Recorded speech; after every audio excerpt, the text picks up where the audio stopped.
நம்ம வீட்லேயே ப்ரெட்டு வச்சு ஒரு ரசமலாய் எப்படி ஈஸியாக செய்யலான்னு பார்க்கலாங்க.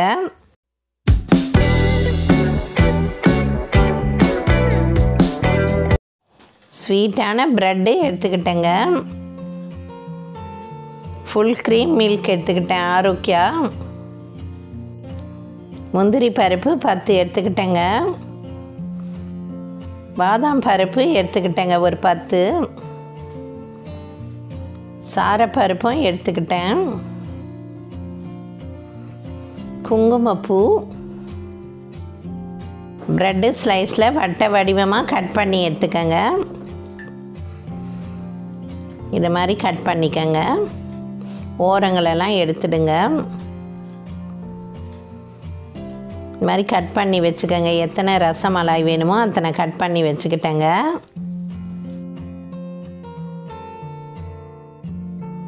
சின்ன உரல் எடுத்து இந்த மாதிரி முந்திரி பருப்பை பொடி பண்ணி வச்சுக்கிட்டேங்க. மிக்சிலெலாம் பண்ணாதீங்க. அடுத்தது பாதாம் பருப்பை இந்த மாதிரி பொடி பண்ணிக்கிட்டேங்க. கொஞ்சம் கரகரப்பாக இருக்கணும், அப்போ தான் வாயில் தட்டுப்படும் போது நல்லாயிருக்கும் சாப்பிட. ஒரு பாத்திரத்தில் பாலை ஊற்றிக்கிட்டேங்க. அடி கனமான பாத்திரமாக எடுத்துக்கங்க, இல்லைன்னா தீஞ்சிடும் பால். ஃபுல் க்ரீம் மில்க் எடுத்துக்கிட்டேங்க 1 லிட்டர். இந்த மாதிரி பொங்கி வரும்போது ஸ்லோ பண்ணி வச்சுடுங்க. அடுப்பை ஸ்லோ பண்ணியே பாலை காய்ச்சுங்க. நல்லா பால் சுண்ட காயணும். 20 நிமிஷம் நல்லா காய்ச்சி விடுங்க. ஏடு வந்தாலும் நல்லா கலக்கி விட்டுக்கங்க. அடி பிடிக்காமல் பார்த்துக்கங்க. குங்குமப்பூவை இந்த மாதிரி பாலில் கலக்கி வச்சுக்கிட்டேங்க ஒரு கிண்ணத்தில். பால் நல்லா சுண்டிடுச்சு பாருங்கள். நல்லா கட்டியாக திக்காக ஆயிடுச்சு. சர்க்கரை எடுத்துக்கிட்டேங்க. 100 கிராம் சர்க்கரை எடுத்து போட்டு இந்த மாதிரி கலக்கிடுங்க. சர்க்கரை போட்டதும் கொஞ்சம் தண்ணி ஆகும், பரவாயில்ல, அப்புறம் கெட்டி ஆகிடும். குங்குமப்பூவை ஊற்றிட்டேங்க. நல்லா கலக்கி விட்டுக்கங்க. நல்ல திக்னஸ் வரணும், அப்போ தான் ரசமலாய் நல்லாயிருக்கும். பால் நல்லா திக்கானதும் பொடிச்சு வச்சுருக்க பாதாம் முந்திரியெல்லாம் சேர்த்துக்கங்க. சேர்த்து நல்லா கலக்கி வச்சுக்கோங்க. நல்ல திக்னஸ் இருக்கணும், அப்போ தான் ரசமலாய் நல்லாயிருக்கும்.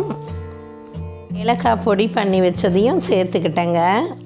1 லிட்டர் பால் நல்லா சுண்ட காய்ச்சிடணும். நல்லா திக்கு வருது பாருங்கள். அடுப்பை ஸ்லோ பண்ணியே செய்யுங்க இது. இப்போ அடுப்பை ஆஃப் பண்ணிவிடுங்க. நல்ல திக்னஸ் வந்துடுச்சு பால். அடி பிடிக்காமல் கிளறி விட்டுட்டே இருங்க. நல்லா பாலை ஆற வச்சுடுங்க.